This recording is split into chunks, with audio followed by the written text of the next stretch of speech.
Very good evening students. आप सब कैसे हैं? उम्मीद करते हैं कि बहुत बेहतर होंगे। ठीक है, आपके घर वाले भी बेहतर होंगे और आप भी बेहतर होंगे। हमेशा यही मेरी भगवान से कामना है कि आप सब बेहतर रहें। चलिए आज हम लोग बात करते हैं एडवांटेजेस ऑफ पार्टनरशिप की। ठीक है, कल आपको बताया गया था कि पार्टनरशिप क्या होता है। उसके पहले आपको बताया गया था टाइप्स में sole proprietorship, what are it features और उसके क्या एडवांटेज हैं। तो कल भी मैंने आपको बताया था कि फीचर्स जो है और एडवांटेज जो है लगभग सेम होते हैं। ठीक है, फीचर्स और एडवांटेज यानी विशेषताएं और उसकी लाभ जो है वो लगभग सेम होते हैं, तो आप इजीली बना के लिख सकते हो। तो सबसे पहले जो फर्स्ट पॉइंट है आपका इजी टू स्टार्ट और ईज टू स्टार्ट। ठीक है, किसी भी व्यवसाय को आसानी से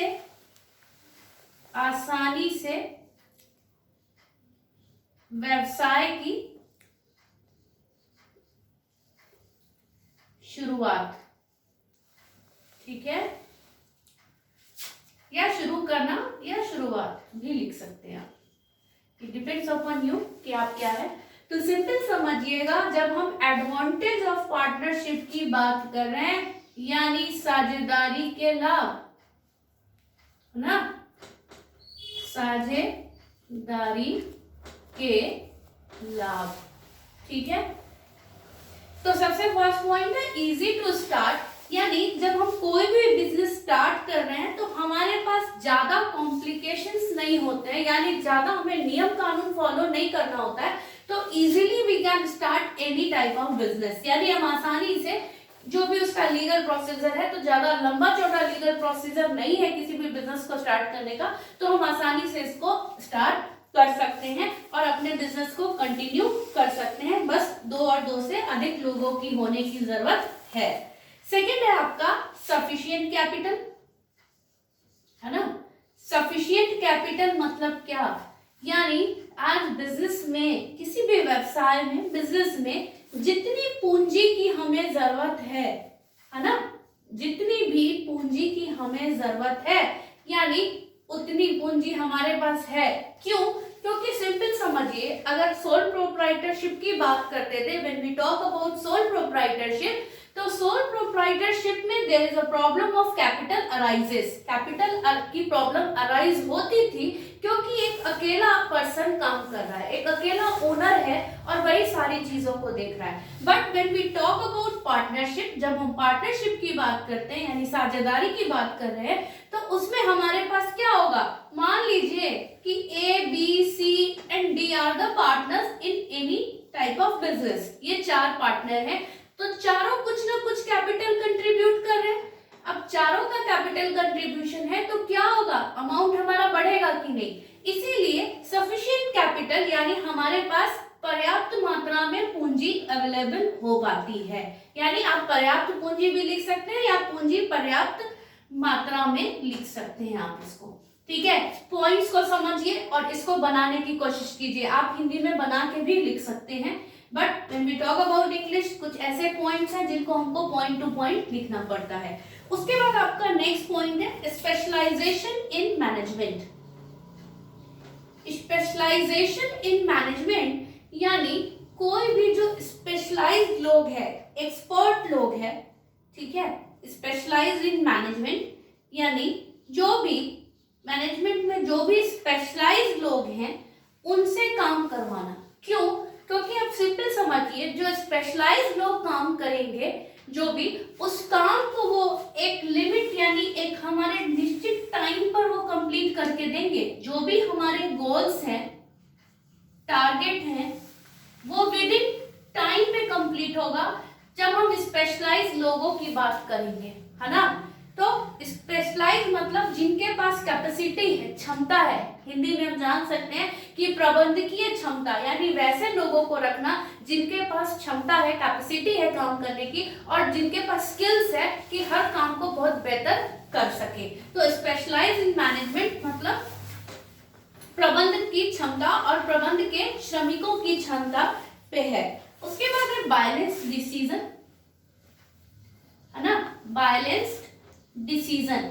तो balance decision means what, when we talk about partnership, जब हम पार्टनरशिप के एक एडवांटेज की बात करते हैं तो हम जो भी डिसीजंस ले रहे हैं, मैंने आपको बताया, सिंपल समझिए, किसी फॉर्म में आप 4 पार्टनर हैं, ठीक है, मान लीजिए सी जो है एक्टिव पार्टनर नहीं है, C is not an active partner, A और बी और डी जो है एक्टिव पार्टनर है, तो ये इजीली आपस में कम्युनिकेट करके, एक दूसरे से बात करके, ठीक है, डी हो सकता है बी से भी डिस्कशंस कर ले और डी जो है वो ए से भी डिस्कशंस कर ले और ए डी से और बी ए से, तो सारे लोग आपस में जितने भी पार्टनर्स हैं, और इसको भी पता है, बट ये जो है डिसीजन लेने में सक्षम नहीं है, या ये बोलेगा कि हमको नहीं पता कि इससे रिलेटेड क्या डिसीजन होना चाहिए। तो ये 3 पार्टनर्स के पास राइट है कि ये सारे लोग मिलके आपस में कम्युनिकेट करके किसी भी चीज का डिसीजन ले। इसीलिए जब हम सब कोई लोग मिलके काम करते हैं तो हमारा जो भी डिसीजन होगा वो बैलेंस्ड होगा, ठीक है। बैलेंस्ड कहने का मतलब है कि ना उतार चढ़ाव, जल्दी हम easily we can take the decisions, कोई भी हम डिसीजंस आपको समझ में आता है, निर्णय लेना, ठीक है, क्योंकि हमारे पास हिंदी के बच्चे बहुत ज्यादा हैं, तो बच्चों को चाहिए कि मैम थोड़ा हिंदी बताइए, आप पूरा इंग्लिश में नहीं बताइए। चलिए, बैलेंस डिसीजन मतलब ही हो गया कि हमारे निर्णय में कोई भी उतार चढ़ाव नहीं है, समता है, सिंपल समझिएगा, सामान्य, सामान्य भी बोल सकते हैं और समता भी बोल सकते हैं, सामान्य निर्णय लेने की क्षमता। उसके बाद है डेमोक्रेटिक ऑर्गेनाइजेशन, ठीक है, डेमोक्रेटिक ऑर्गेनाइजेशन यानी सारे लोग स्वतंत्र हैं, सारे लोग डिसीजन लेने में, किसी भी चीज का डिसीजन हमको लेना है तो सारे पार्टनर जो है, all partners have right to take part in the working partnership, यानी साझेदारी की जब हम बात कर रहे हैं तो हर साझेदारी में हर साझेदार को राइट है कि वो अपना डिसीजन या किसी से रिलेटेड अपना डिसीजन ले या दे, है ना। जब हम डिसीजंस और डेमोक्रेटिक ऑर्गेनाइजेशन की बात कर रहे हैं तो जैसे कैसे बोलते हैं कि सारे लोग यानी पब्लिकली लोग फ्री हैं अपना डिसीजन देने में, है ना, अपनी अपनी स्वयं क्षमता के हिसाब से, तो स्वयं वो कुछ भी, हर साझेदार को राइट है कि वो किसी भी संगठन, जिस भी संगठन में काम कर रहे हैं, पार्टनर्स मिलके काम कर रहे हैं, तो वो डिसीजन अपना दे सकते हैं, यानी किसी भी चीज में अपनी राय दे सकते हैं और राय अपने दूसरे पार्टनर से लेन देन कर सकते हैं, यानी राय मशवरा हम कर सकते हैं। तो उसके बाद है आपका सीक्रेसी। सीक्रेसी आपको समझ में आती है, गुप्तता, ठीक है। आज हमारे यहाँ जो भी पार्टनर्स हैं,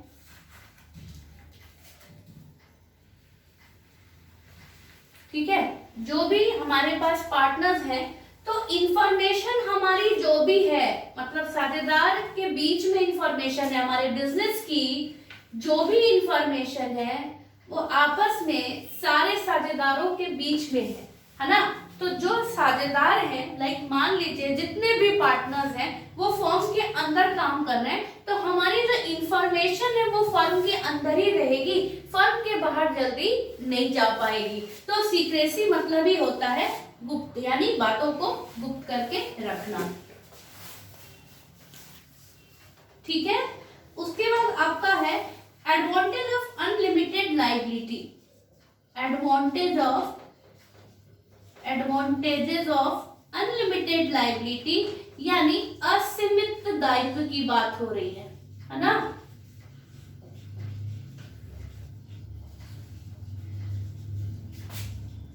अब मान लीजिए कि अगर हम वहां पे बात करते हैं, यहाँ पर दायित्वों की बात हो रही है, तो सिंपल समझिएगा एडवांटेज ऑफ अनलिमिटेड लायबिलिटी, यानी हम 3-4 पार्टनर्स हैं तो हमारी लायबिलिटीज क्या हो जाती है, बढ़ जाती है ना। लाइक मान लीजिए A B C D partners हैं, तो किसी ने ये काम कर लिया, किसी ने ये कर लिया, किसी ने ये काम कर लिया, तो जो हमारे पास बर्डन था हमारे ऊपर वो हमारा डिस्ट्रीब्यूट हो गया। बट सोल प्रोप्राइटर में क्या था, मान लीजिए एक ही ओनर है तो सारी लायबिलिटी इसी के ऊपर थी, इसी को सारे डिसीजंस, इसी को सारे काम करने हैं। But when we talk about partnership, like हमारी जो लायबिलिटी है, दायित्व है, वो बट गए हमारे डिफरेंट पार्टनर्स के बीच में, चाहे वो जितने भी पार्टनर्स हो, 4 हो, 5 हो, 6 हो या 7 हो। चलिए उसके बाद नेक्स्ट है आपका प्रोटेक्शन ऑफ माइनॉरिटी इंटरेस्ट, ठीक है, प्रोटेक्शन ऑफ माइनॉरिटी इंटरेस्ट, यानी ये हमको एक प्रोटेक्ट करता है। माइनॉरिटी इंटरेस्ट यहाँ कहने का मतलब है कि मान लीजिए कि कोई भी माइनॉरिटी इंटरेस्ट कहने का मतलब है कि हमारे पास हमको एक लीगल प्रोटेक्शन देता है ना। आज हम सारे लोग जो भी मिलके काम कर रहे हैं तो हम सारी बातें एक दूसरे से कंसल्ट करते हैं। जितने भी पार्टनर्स हैं, हम 4 पार्टनर्स हैं, 2 पार्टनर्स हैं या 3 पार्टनर्स हैं, तो हम सारी चीजों को हम क्या करते हैं, हम सारी चीजों को आपस में प्रोटेक्शन करके, यानी आपस में हम लोग बातें करके तब किसी भी निचोड़ पर या किसी भी चीज के उस पर आते हैं, ठीक है। तो ये था आपका एडवांटेज, और हम जब आगे और बात करेंगे डिसएडवांटेजेस की तो हम लोग और लंबा जाएंगे। अभी आज इतना ही हम लोग रहने देते हैं, उसके बाद हम लोग नेक्स्ट टॉपिक जो है नेक्स्ट वीडियो में डील करेंगे। तो इतना आप देख जाइए, समझ जाइए, और उसके बाद फिर हम लोग बात करते हैं, ठीक है। और वीडियोस को ज्यादा से ज्यादा लाइक, शेयर एंड सब्सक्राइब, क्योंकि मैं ये बातें डेली आपको नहीं कह सकती, तो आप अपना देख लीजिए, समझ लीजिए। Thank you and have a nice day.